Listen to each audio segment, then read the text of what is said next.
Hi everyone, welcome to our next talk. If you've watched some of our other talks, you'll know who I am, but if you haven't, my name is Kim Biddulph and I work at Billingsgate Roman House and Baths, which is looked after by the City of London Corporation. I'm joined today by Rebecca Redfern from the Museum of London. Hello, Rebecca. Hello, nice to be here. Thank you so much for talking to me today. It's going to be exciting. Rebecca has done some amazing work looking mainly at the funerary remains of Londoners from the Roman times.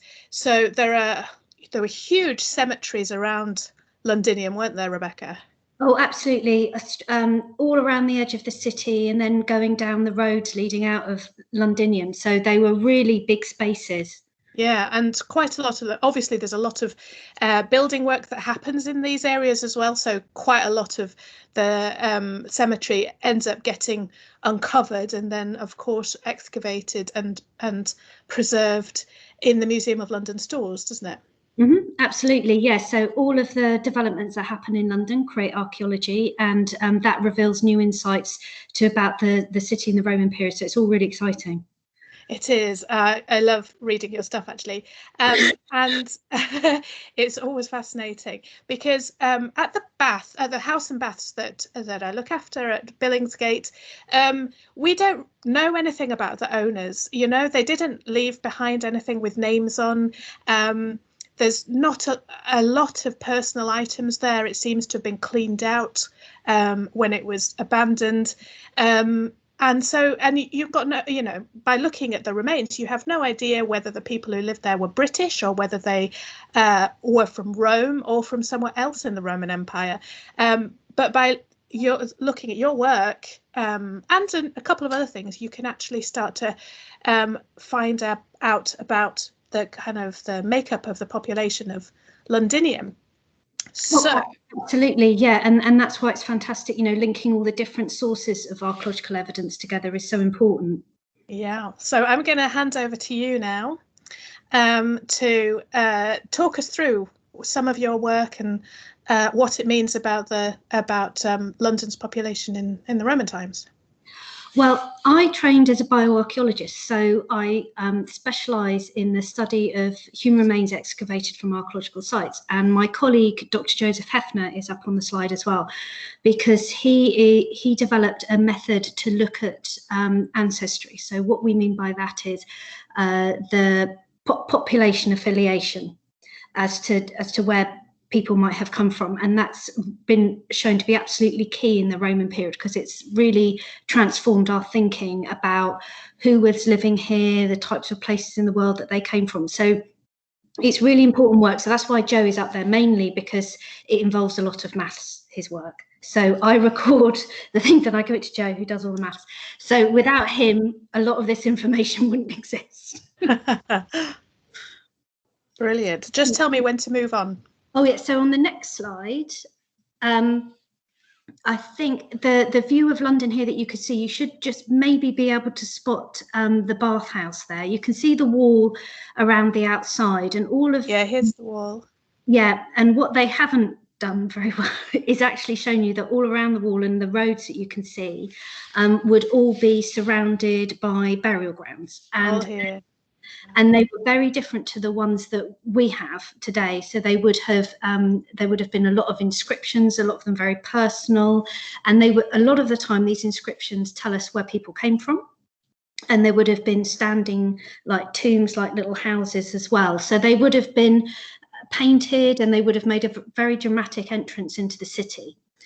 So from a lot of the work from Crossrail and other like amazing classic London sites like One Poultry, we know now that Londinium was probably established in 48 AD, and it's a very strange settlement in as much as it seems to have been really created by entrepreneurs and merchants and people, but that it was supported by the military. So we know that they helped bridge the Thames, and also, of course, they built the fort. And so there's a strong military presence in London, but the military don't seem to have created the settlement. So we know as well that it isn't a formalised settlement through Tacitus. So he describes it as a very busy place, and the new letters that have come out of Bloomberg really emphasise the trading nature as well. And like all cities and settlements, it draws on the surrounding areas. So it was connected by road to other different cities and towns in Roman Britain, but it's drawing on places making pottery, in the surrounding areas as well, and also for food. And we know from excavations from all across the city, as well as items that are buried with people, that that the goods that they're using are being drawn from across the empire. I mean, it's absolutely incredible. They've got glassware coming from Italy. They've got pottery. They've got olives coming in, and from where one poultry was burnt during the Boudiccan Rebellion, you've actually got carbonized dates. So we know that they're importing foodstuffs as well. And it's also very, very important because it was where the governor was based. And again, having a bathhouse as well, that is like absolutely classic kind of Roman behaviours. So we know that it's catering to people whose expectations are that an urban centre will have certain amenities. And so it's fulfilling this social function.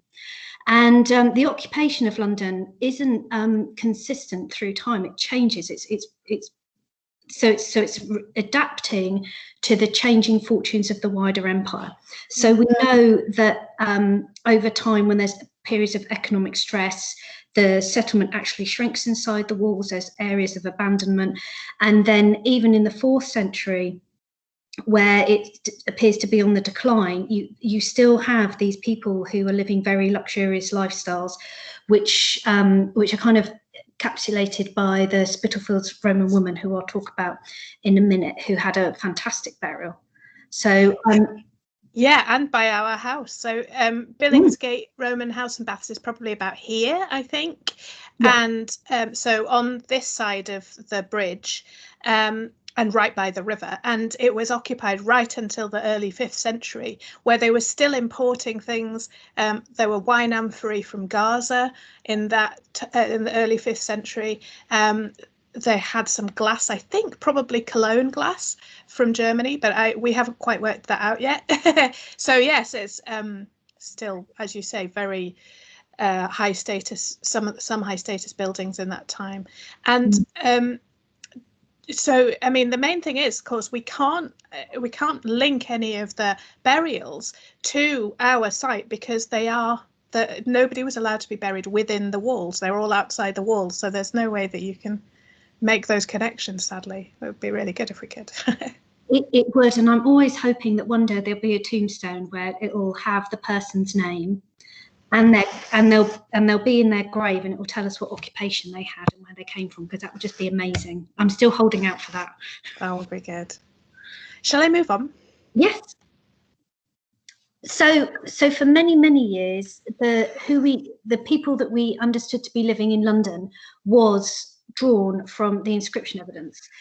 And we know from work by people who study inscriptions that that these are very biased source, and that these are people who are predominantly in the military. They are it's mainly men, and that it's so we're only getting a certain view. So we don't get a lot of women, we don't get poor people, we don't tend to get a lot of information about children. So they're quite biased samples, but it does give us a lot of information. So the chap there with the very impressive tombstone, he was a Roman soldier. So we know that there are lots of soldiers based in London. And although it looks like he's kind of holding some sort of small bucket or handbag, it's actually he was involved in kind of the paperwork side of the Roman military. So in that, he would have carried all his writing equipment. And then the other one here is about a trader. And so this is one of the important inscriptions that actually mentions London. And so that's showing us that we've got people from Gaul who are coming to London. And then we know from a lot of the military that they're coming from Italy. So it's showing us that we've got people coming from quite close to Britain, so from the near continent, but also from further south in the Mediterranean. Yeah, because it says there where he's from, doesn't it? Belle, which refers to Beauvais in France. Mm-hmm. Lovely. And this is your special work, isn't it? It is, yeah. So it's a rather confusing set of images, okay, but they all have a purpose. So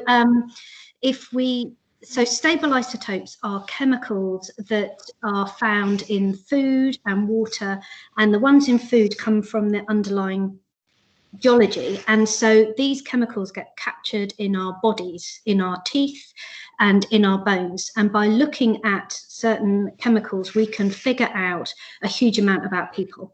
So for the majority of people that we curate who've been excavated from Rome and London, we know absolutely nothing about them at all. So we don't know where they're from, we don't know what they ate or anything. So the chemicals, the stable isotopes, give us a huge amount of information. And what's nice is that they represent quite secure forms of data. So you could only get certain results if you'd grown up in a certain place or you only eat certain types of food. So the first map there is showing us that's a geological map. So we look at the chemical signatures in particularly from the dental enamel, the hard white bit of your teeth, and we can use those chemicals to match on there. And then the second map that's a lot more blue, that one is about the rainfall, so the drinking water values.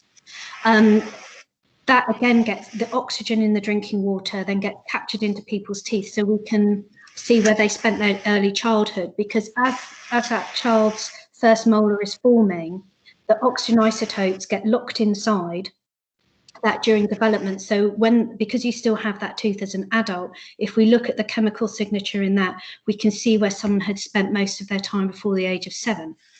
And then the graph at the top with the walrus in it, what this is showing us is that is essentially like the food chain.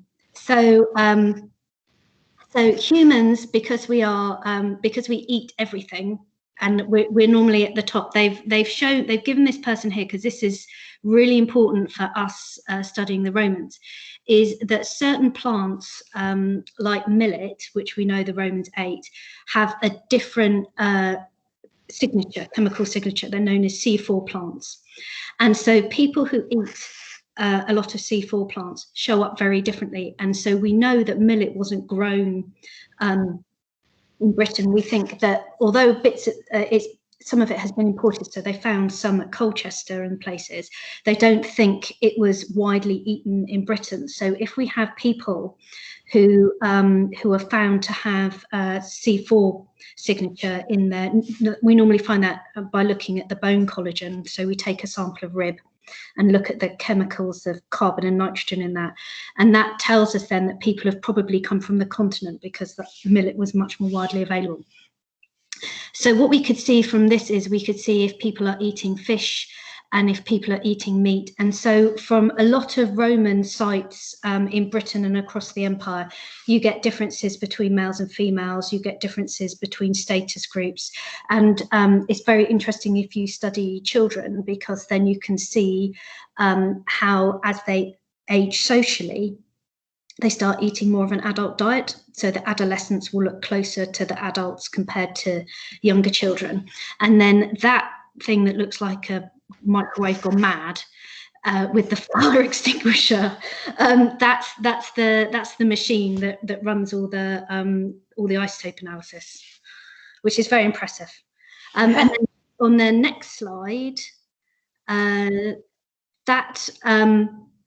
so the work that I've done has looked at the majority of the work has looked at strontium and lead. So so that's coming from again the geology that's being captured into people's bodies. So by looking at a number of children and adults from burial grounds all around the London area, we found that people essentially were reflecting the empire that Britain becomes part of.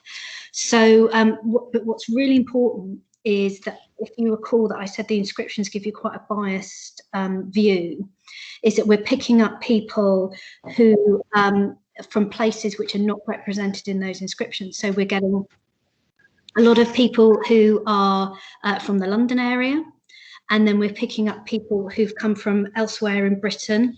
We're picking up people probably from France, and many of you may know that, of course, because at one point Britain was still attached to continental Europe, parts of Britain, so the geology will look very similar. So, but if we look at a combination of isotopes, that helps us narrow it down. So we know that they're not British, but they're probably from the near continent. We've got people probably from Germany, as well as people from Rome and elsewhere in Italy. So it's really important, and we're also finding a lot of people who appear to be coming from the southern Mediterranean, and I'll explain that in a bit more detail later on. But so the southern Mediterranean is around the Mediterranean basin, so that includes North Africa, Turkey. So as Kim said, you know, in the 4th century, if they're getting you know, wine from really quite far-flung places, that the people from those places are also being seen in Britain as well, which is really important. So I think next slide.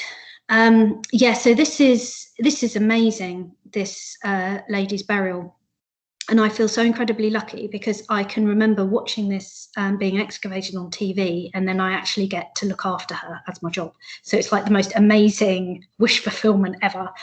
And it is one of the richest burials ever discovered in London. And so the brown splodgy stuff at the top, that's actually preserved bay leaves. So she was placed on a plank of wood, and her body was wrapped in very exotic clothing. So she's actually buried in silk. And this here, these are individual strands of gold that have been wrapped around silk threads and woven together to create this amazing garment. The bottom left picture. Yes, yeah.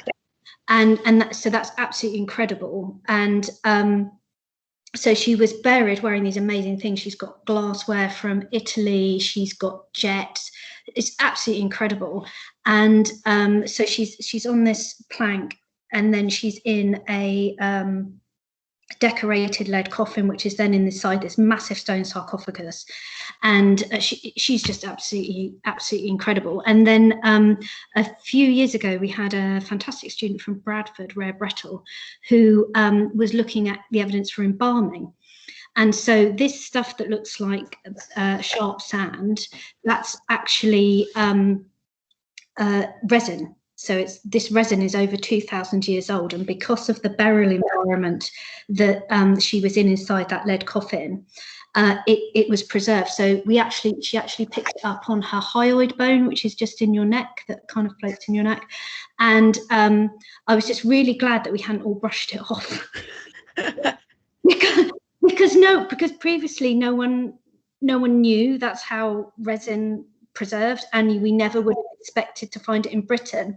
It was because they had done some amazing work out in Germany that they discovered this. So we know from this analysis that she was actually embalmed with these very exotic and hugely expensive resins that had come from the Arabic world. I mean, it's just incredible. Wow. So that all then, we think, links into the display of her body. So we know that high status people, after they passed away, their bodies were prepared so that they smelt nice, even though we're getting a bit stinky. But so that her body could be displayed. And then was actually a cushion of bay leaves, and again it was like a bay leaf pillow, and that again would have given an amazing smell. So yeah, I mean, it's just absolutely incredible. And then when we looked at her isotopes from her teeth, the oxygen isotopes, we could see that she, in all likelihood, she was actually buried at least, if not in Rome itself, but within the near region of Rome. I mean, she grew up in Rome. Yeah. Wow. So yeah, I know, it's absolutely amazing. And then she ends up in London. It's absolutely incredible. So sorry, next slide. So on this slide is about ancient DNA. So for us to do ancient DNA, we normally have to take a tooth, and then scientists, they dentine from inside the tooth and use that. But increasingly, the best DNA coverage that you get, so the most amount of DNA that you can get, is normally found in the petrous bone, which forms part of your ears, inside your skull. So they're preferentially using that. And the thing is, it actually comes out. So the slide here where it looks like a spaced out barcode, that's where they're seeing what DNA is present. And so in all archaeological material, there's an awful lot of soil microbes and worm DNA and things. So once they've kind of parked all of that, then they put it through, and then you get this. Then you just get this like whole series of letters and all these squiggly lines, and then people in white coats to put it into plain language for you, because otherwise it all just gets a bit much. So that's one of the machines that they use to help separate out the DNA. And I went on a course, and it's amazing because it just looks like a contact lens, like suspended in water. You can actually once you extract it, and then you inject that into a gel, and then that gives you like the barcode bit. Yeah, it's amazing. It's absolutely amazing. And that gives us a huge amount of information about people. So your DNA tells us a huge amount, and now they do full genomic sequencing is standard now. So when I first started working as a bioarchaeologist, about nearly 20 years ago now, you used to just have to look for like one thing. So they say, we're going to know if they have B, and it would be yes or no. And that's all they would find out, but now they because they're doing full genome extraction, you get everything, and by everything you get the person's skin color, hair color, eye color, you get the diseases that they had, you get all sorts of things. I mean, you can find out if people had like bad breath. It's just, oh my God, it's just absolutely incredible. And then because as humans, we get a piece of DNA from our parents, from each parent, so one from our maternal line, and the maternal line is passed down, and that doesn't change. It's so that is really helpful, and that's the type of thing that they've used to look at the prehistoric migrations into Britain. So it's incredibly helpful, and work I've done for medieval London is being really useful for people who are of mixed heritage. So if you have, so say in your one of your parents is from like Eastern Europe, and your dad is from Finland, then we would be able to see the populations that the parents had come from. So it's really, really important, and because and again, because most people we don't have this information about, like, really quite detailed personal information about these Romans. The DNA is one way of us kind of finding out all these secrets. So on the next slide, so for Mansell Street, this was part of, this was excavated in the 1980s, and the one of the burials from here, my colleague called Mr. Apostrophe, because all we had were part of his jaws. So we had part of his upper jaw around his nose and his mandible, and then we had his spine, and we had a few ribs and a bit of his pelvis. And this, so on the face of it, you're a bit, the colleague who I curated the exhibition with was a bit like, is that it? And I was like, don't worry, this guy's amazing. So because I had part of his face and I had his pelvis, I could figure out that he was a male and that he was over the age of 35.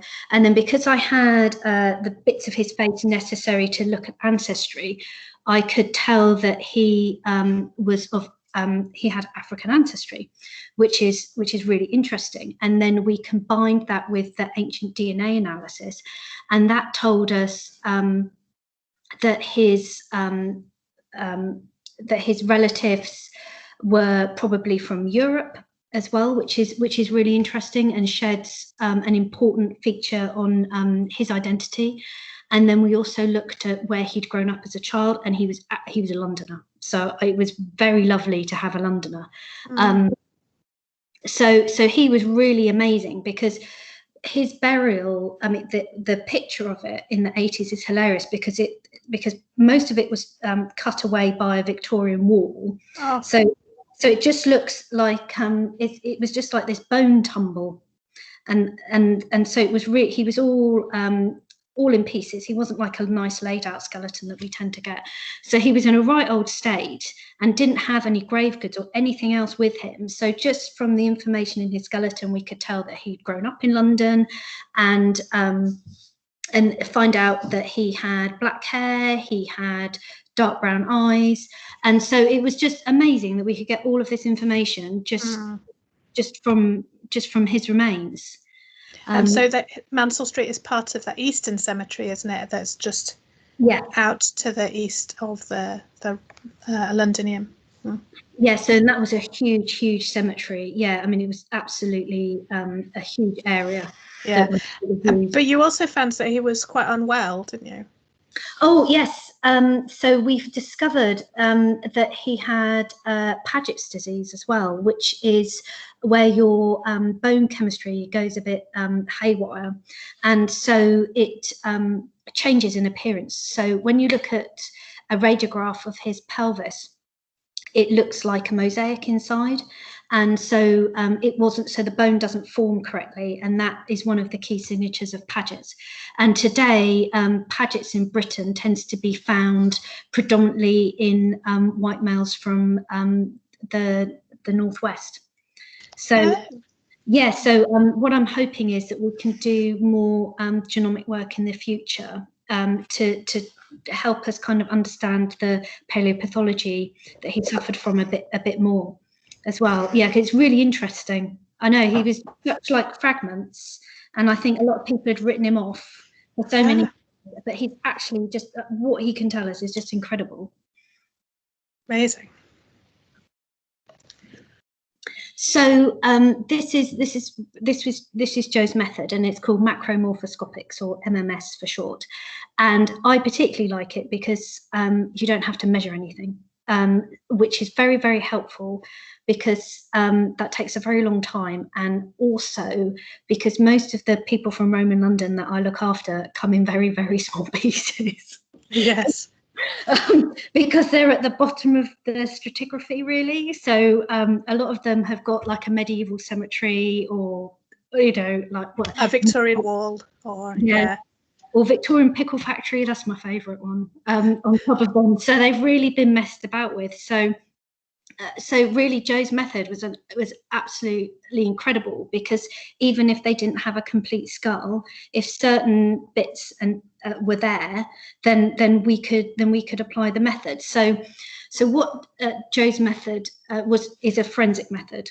So what that means is it has been based on people who have died within the last 100 years, and so what we know is that what we look like now, in terms of like the dimensions of our face, we know that because of industrialization, our faces have got a lot smaller. And this is why people end up with often quite squonky teeth, because our teeth haven't reduced in size, our face bones have. So like a lot of Roman and medieval people had like absolutely Hollywood smiles, because they had really nice wide faces, which we don't have anymore.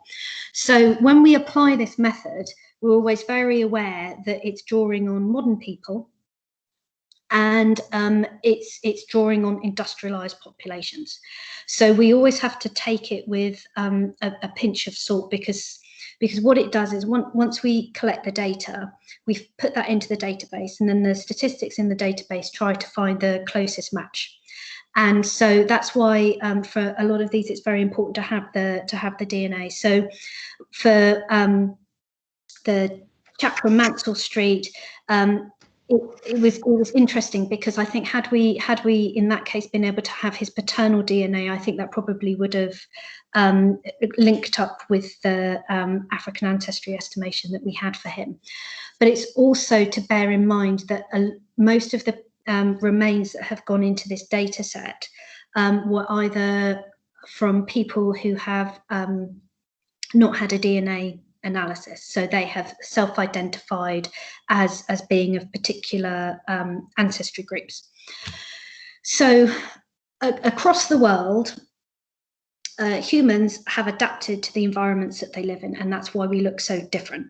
So what it is, so his method is showing that if your bones look a certain way, you're more likely to come from this, your ancestors are more likely to come from this region of the world. So it's kept very broad, because there's actually such a huge amount of diversity within people who would be classified as white Europeans, people who would be classified as having African ancestry or Asian ancestry. There's a huge amount of variation within each geographical group as well, because humans are very complicated.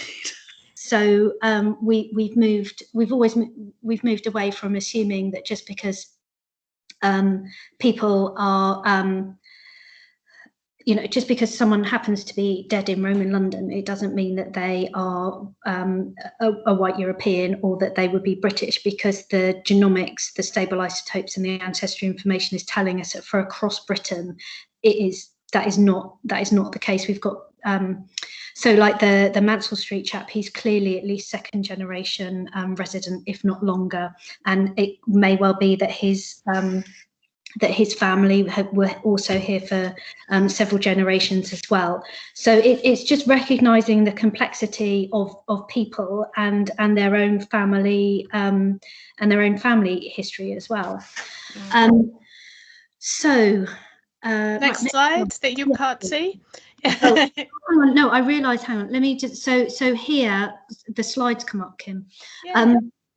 So on here, this is just a drawing showing the types of features that we look at. So what we're really looking at is like the shape of people's eye sockets, and we're looking at the shape of their cheekbones, and we're looking at the shape of the ridge of their nose and the margins of your nose. So not the soft wiggly bit, it's the bottom hard bit just above your teeth. And so this does show differences between populations, and so it's really, really helpful, because for some people, like that Mansell Street man, all I've got is like the bottom bit of his nose, and but it's actually the absolutely key bit that I need. So and that's what makes it useful, because even if you've only got one like cheekbone, you can make an observation. You don't need both to take a measurement. So it's really important. Sorry, next slide. Great. Lant Street. There we go. So Lant Street, and I think the red circle has moved, but it's supposed to be highlighting that rather large black blob, which sorry, is... that's my fiddling that's done that. Sorry, everyone. No, don't worry, it's absolutely fine. So that's where the site is, and it's from Southwark so it's the informal settlement on the other side of the river. And so this was excavated 18 years ago now by pre-construct archaeology. And it's quite a strange cemetery, because it wasn't in continuous use. It was only used in the 2nd and 4th centuries. And when they excavated it, they found ancient E4 inhumations. So that's skeletons, and the majority of people were accompanied by many different types of grave goods, coins, pots, that kind of thing. And there's also 2 cremations as well. So, which reminds me that I should say that unfortunately, because what happens to the bones as part of the cremation process during the Roman period means that they often twist and distort. So we can't do this type of analysis because people's bones don't look like they did. So that's why the emphasis of the talk is on the inhumations. So on the next slide. We looked at the diet of the people from here, and we were able to get 19 individuals from this side. And so what was really exciting is that is that we found a huge amount of variation. And again, we used, and then we looked at mobility as well. So we looked at 20 teeth. So the C is for the canine, so that's like your eye tooth, and then a premolar, and then a second molar, and a third molar, because each of those form during childhood at a different time. So they're showing us different, where people are living at different stages in their life. And then on the next slide, we combined all of this information together.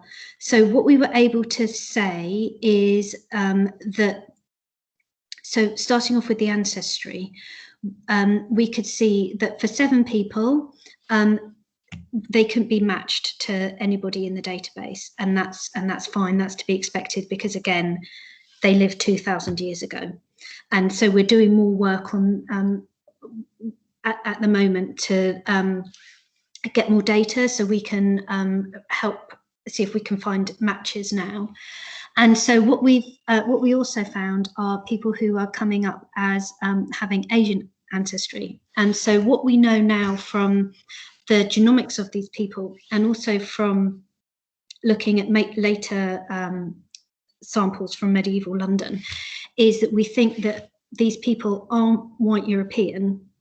We're not quite sure where they're from, but we're thinking that, again, this is the result of having a forensic method which was never designed to be used for archaeology, and so we're getting these false results. So we don't think that these people are from Asia. We think that they have wide faces. They don't look African ancestry. They don't look white European. So at the moment, our thinking is that, and looking at their genomics, the initial preliminary results that we have is that they seem to be coming probably from the Eastern Mediterranean. And because none of the forensic samples in the databases that Joe uses contain people from that area, we're getting these false positive results.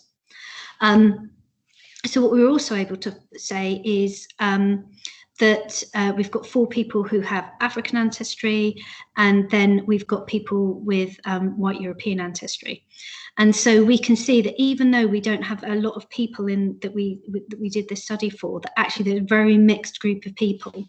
And then on the next slide, this is one of them, and this is where, again, the importance of using many different strands of archaeological evidence will come into play.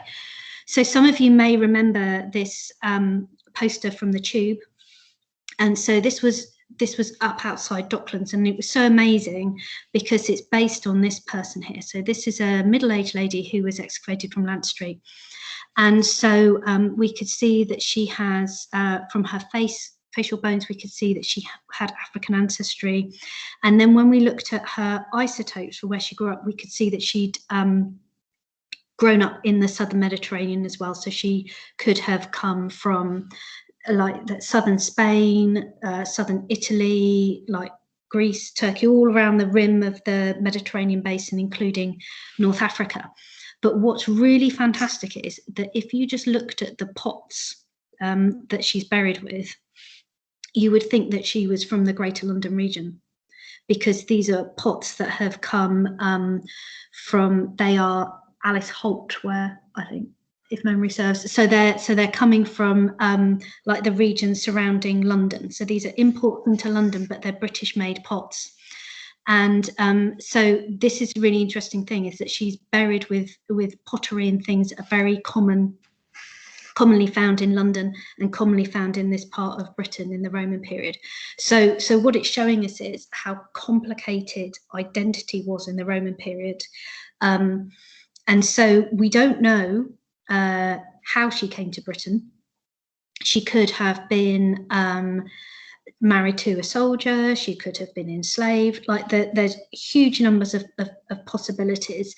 But whatever is the fact that she's kind of identifying as a Londoner, because actually we've got a lot of people who are from the London region or from Britain during this period excavated from London, who are also again buried with these local wares. So it's it's like how people are choosing to express themselves, and how people's once they pass away, how their social network is choosing to commemorate them. So it's really important because it challenges a lot of assumptions. And Hella Eckhart at Reading University has done a huge amount of work on this, and she's showing that in this period you tend to get people born outside of Britain who are buried in a way that reflects the place where they've come from.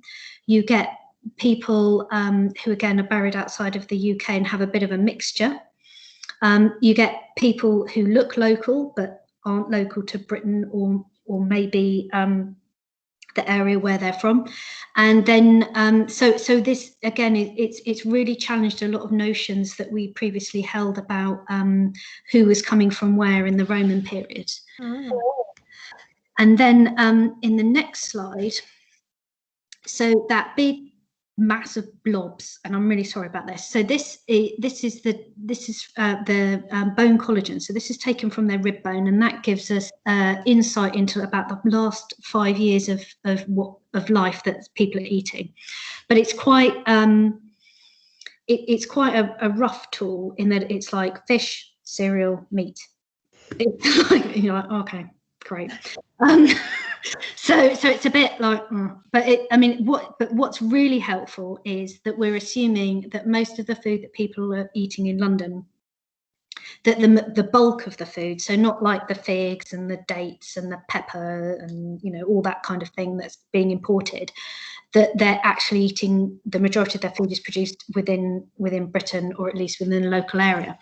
So when you look at this big load of grey dots, what you're looking for are the very few yellow ones, and what's that showing you is that they are eating that they have lived in Britain for at least 5 years before they passed away.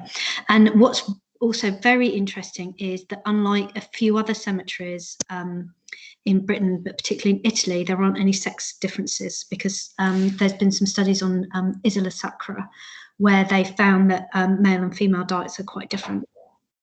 Men get to eat more meat in Roman Italy than they do, but in Roman Britain, everyone gets to eat meat if they can afford it. And also what's nice is it is plotting, and it looks essentially like everywhere else in Roman Britain. So although London was you were lucky because you had access to these exotic foods that are being imported, they didn't form a proportion of your diet that was large enough to change your chemical signature.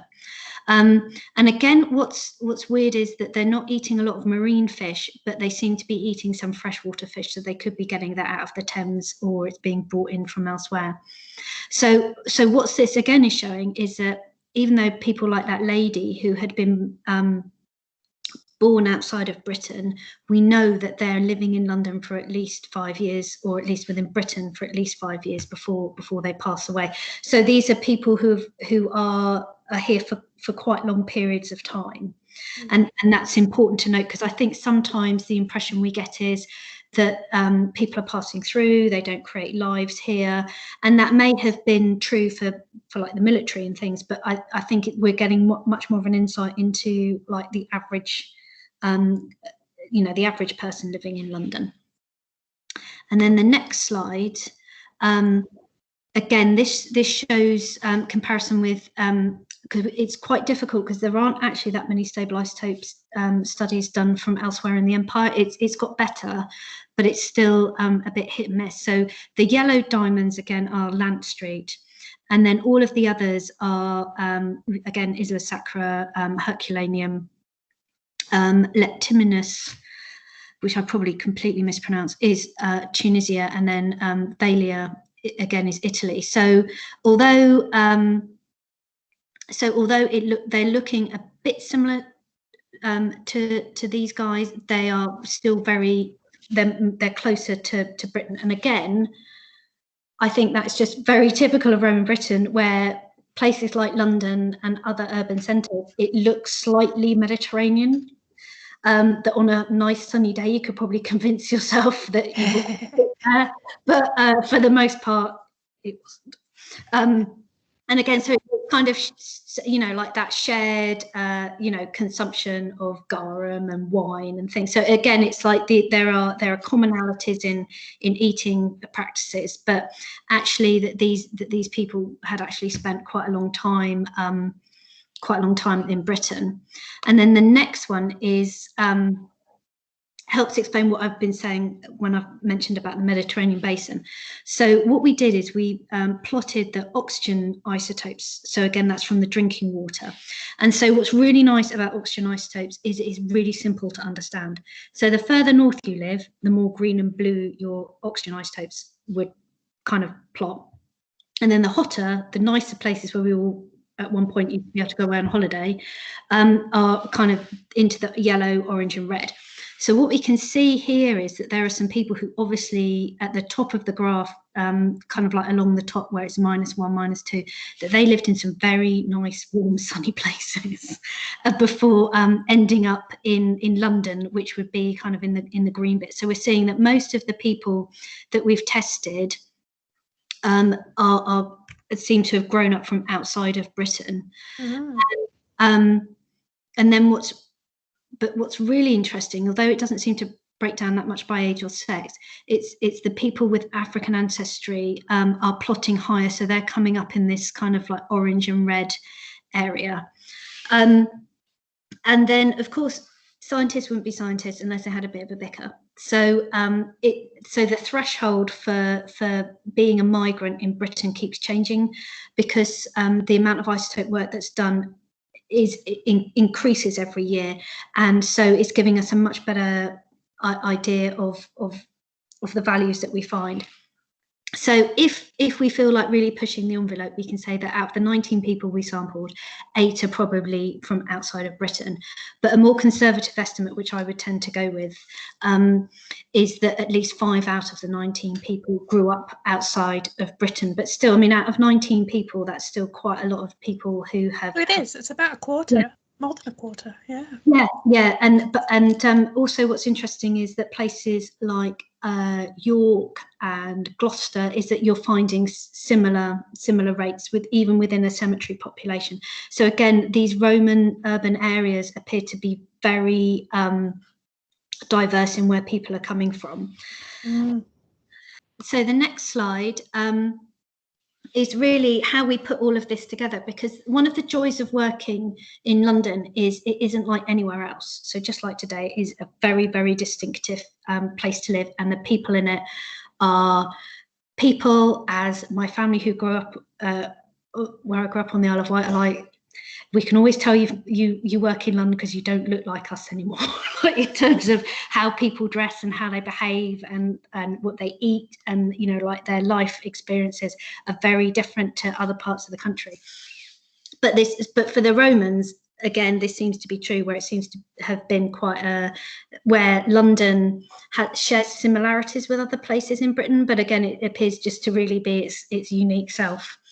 So what we were able to say, just looking at this one cemetery, is that the people who have been reconstructed in from the BBC here, and again, this is the famous lady from York, and with the ivory bangles, the ivory and jet bangles. These are really so these are the type of people that you would have seen in Roman London if you got in a time machine and went back. It would have been very diverse. There would have been people with mixed ancestry, and it would have been a real hodgepodge. So it would have been material culture from abroad as well as from Britain. So it was like a real kind of melting pot of people.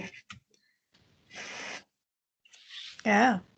And so what's also interesting is that the lack of dietary difference shows us two things really. One, that none of the people who migrated had recently, that most of them had lived in Britain for quite a long time. And then what's also again is, and this was really quite surprising when people started picking this up, is that you have a lot of children who are migrating as well.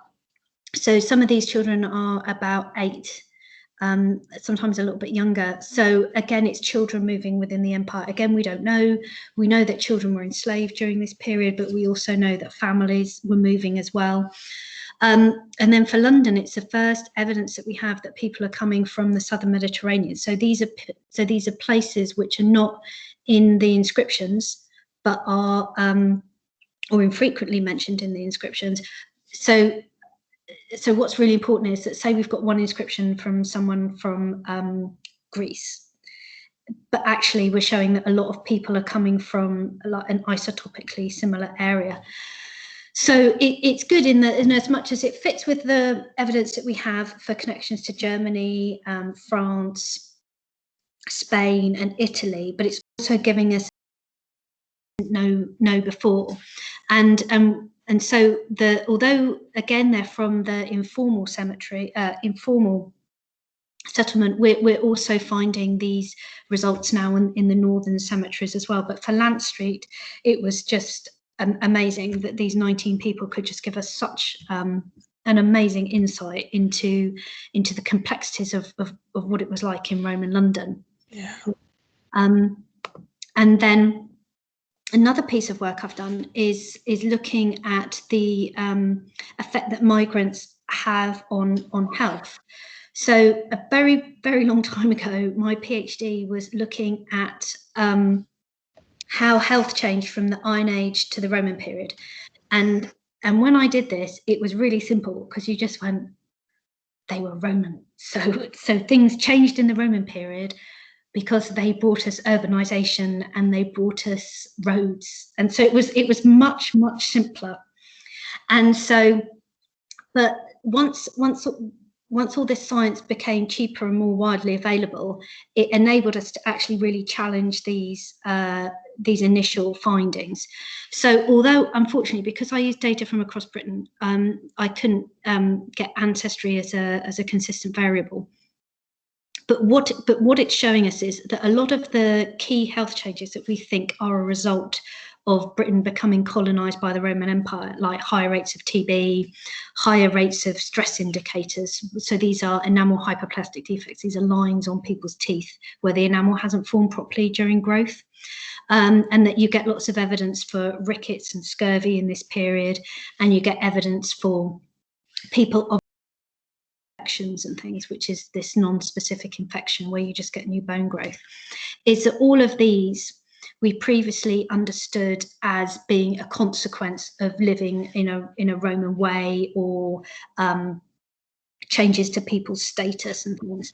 But actually, it's because so many migrants that were living in Britain. So what we're seeing is that a lot of these stress indicators are telling us about childhood spent in Italy or childhood spent in Germany, not about childhood in Britain. And so actually we're understanding the impact of what it was like to live within the empire as a whole, which appears to have been quite stressful and quite risky, particularly for children.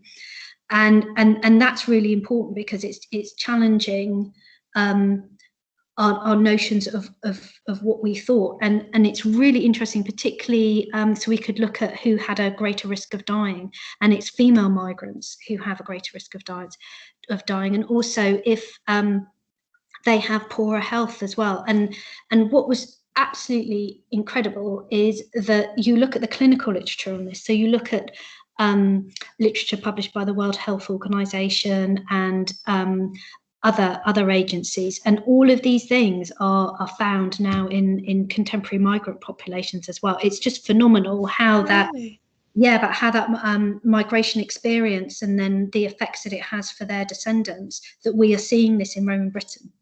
It's amazing. Yeah, and then the image I've used there is the lady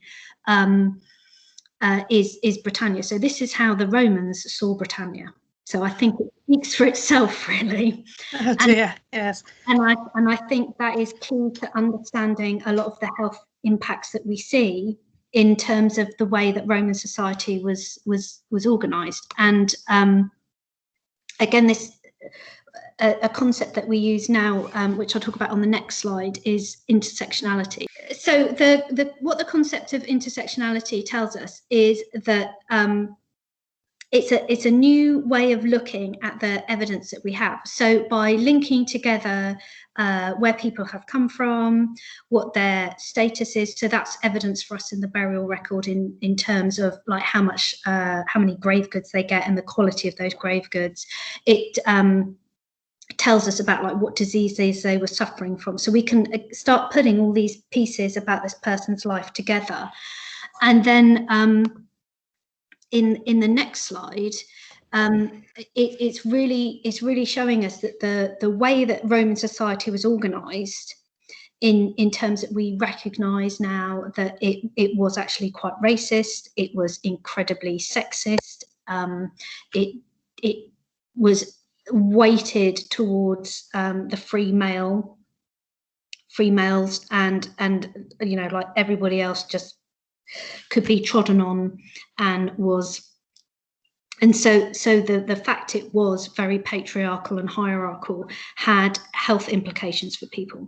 So it meant that people's life chances were compromised by that social model. It meant that people could be captured after wars and sent all across the empire.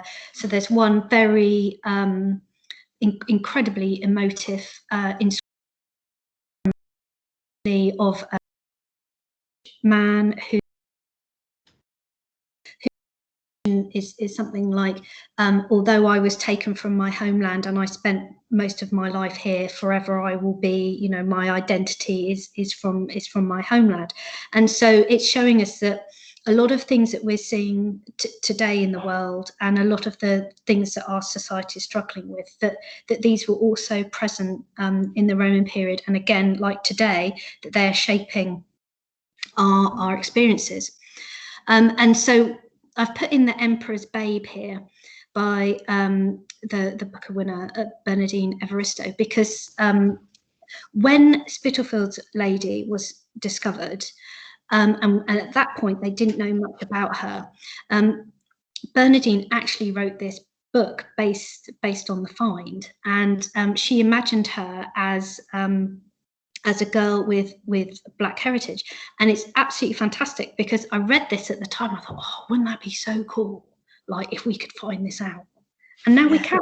So it's just like amazing. And then a part of me was actually really sad that Spittlefield's woman doesn't matter. I thought that would just be like mind-blowing, like if the author had imagined this and then it actually all came true. But sadly, not all of it. But it's again showing, you know, like that we have to be very open to changing our mind about things, and for accepting that the knowledge that we have changes. And one key thing to draw out here is, and this comes from a lot of work that we do with school children, is that to really get across to them that because someone in Roman Britain with African ancestry, it doesn't mean that they had been captured and transported here to be a slave, that they were very free, lots of people who were free, they were merchants, they were in the military. So it's again breaking that that perspective of the transatlantic slave trade onto Roman Britain, which sometimes happens, but again, it's the fact that the archaeology doesn't really bear that out. And Bernardine's book is just absolutely brilliant at challenging a lot of these preconceptions. Yeah, I mean, there was the very rich burial that you mentioned before, the ivory bangle lady from York, with African ancestry, and so you do have very, very rich people with that Black ancestry, and possibly the Mansell Street man might have been in maybe in a poorer section of society, but not necessarily enslaved, because I think in your article about that you said that he was quite similar to a huge number of burials from London, so kind of a typical Londoner, basically. Yeah, well, you don't get buried with anything. Yeah. I always imagine that somehow he was like buried with like the most amazing stuff, but the Victorians just like dug through it. Maybe. But generally speaking, the majority of burials that we have from Roman London are really quite poor in terms of grave goods that survive to today. So the fact that Spitalfield's woman was buried in silk, we only know that because she's in a lead coffin, sarcophagus. So many other people could have been perhaps buried with, you know, like the most ornate wooden boxes and buried in silk, but because they weren't in a lead container, in a lead coffin, we don't know. So again, it is, we're making assumptions based on the evidence that survives to us. But as you say, yeah, it is really breaking down those preconceptions about if a person looks a certain way, what their lives would have been like in this period. And then I don't think there was anything else, was there? Just your thanks and acknowledgements to all the people that you've worked with. Yes, so although I've banged on a lot, this is actually work that I started over a decade ago, and everybody on this slide has contributed significantly in terms of their time and expertise and everything. And so really this is like the culmination of over 10 years worth of work by a whole group of people, and it means that it's a lot of fun as well, because everyone brings their own knowledge, and your expertise is challenged, and it's just a really nice way of getting people who are experts in lots of different areas together to really think about the evidence that we find. So it's really nice, because there's never a boring day in the office. No, it sounds like there would not be, not with the work you do. And there's more, there are a couple of articles on the Museum of London's website that kind of talk about your work with the ancient DNA and written in bone exhibitions, which are really interesting. They do feature some of the human remains that are not in this actual talk as well, if you want to go and see those. And these are, if you want to, you know, pause the video and take down the details so that you can get hold of these articles. These are a few of the academic publications that Rebecca and her colleagues have put together in different places. So in the Journal of Archaeological Science, that's particularly the work at the cemetery in Southwark, or indeed several cemeteries, I think. Is that right? Yeah, there's the two papers. Yeah, there's the Heidi's paper, the Shaw paper, looking at cemeteries on the northern bank, and then the Lant Street one is with Andrew Millard. That's right. Yeah, looking at particularly using the stable isotopes, strontium, and the lead isotope, which I think was a technique that you new technique that was developed for this. Was it to look at lead isotopes? Yeah, that actually came, and again, it all goes back to Spitalfield's woman, is that Professor Janet Montgomery at the University of Durham, she was the first person to look at this in terms of archaeological science, using lead to identify where people have come from. And actually, Spitalfield's woman was in Janet's PhD thesis. And then there is the article in Britannia about the 4 Roman Londoners, which includes Mansell Street Man and I think a couple of others. There is one from Lant Street, but not the lady that we talked about today. There was Harper Road Woman. There is Harper Road Woman. The Lant Street girl is actually incredible. So although she doesn't have African ancestry, she actually appears to have grown up probably in North Africa, and she has this amazing carved ivory leopard knife, the clasp knife.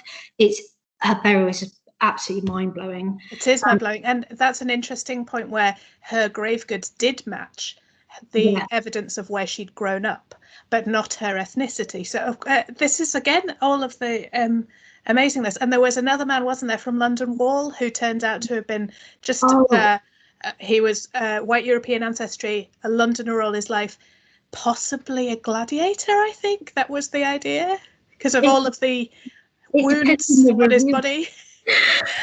I thought that was great. That would be amazing if he had been gladiator.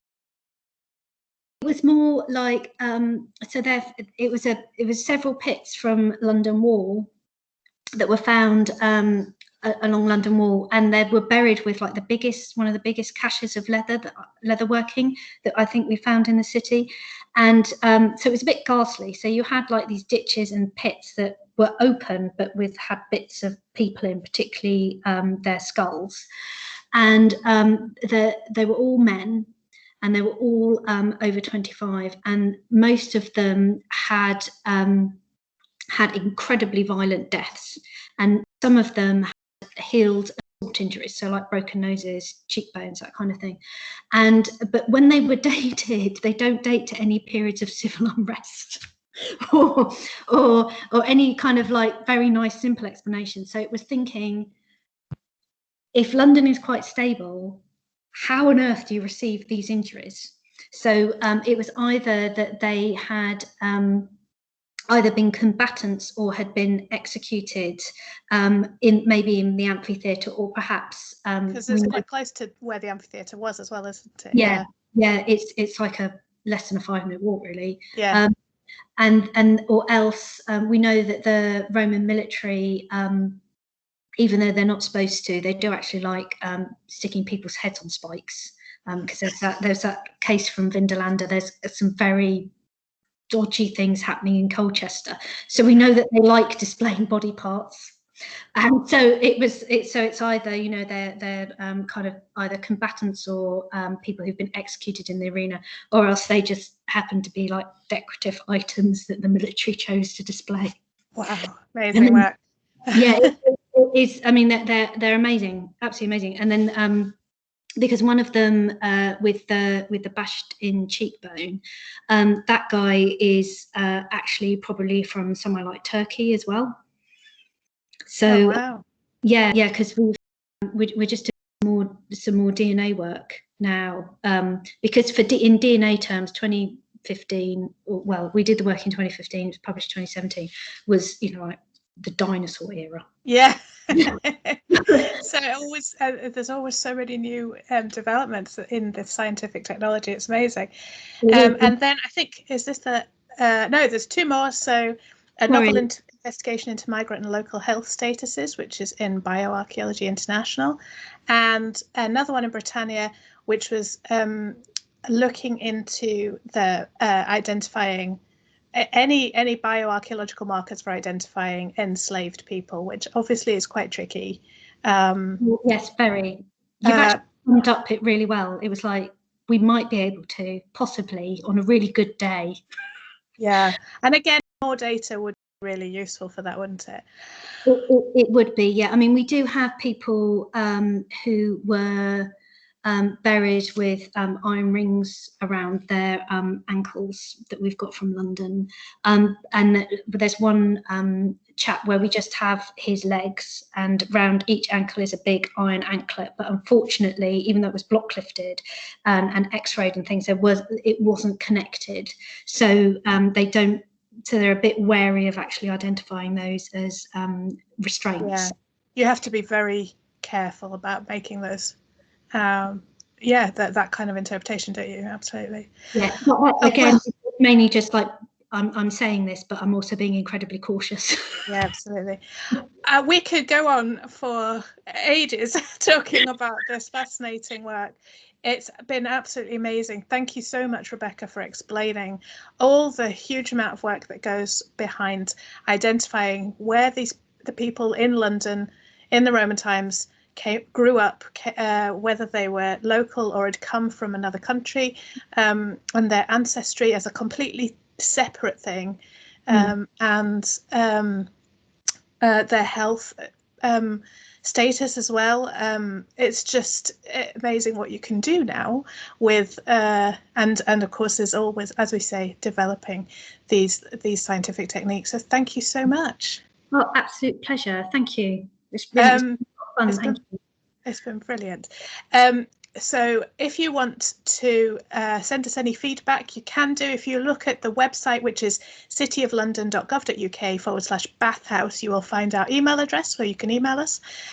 You can find us on Twitter at LDN for November, Roman Baths, and search for us on Facebook, Billingsgate Roman House and Baths.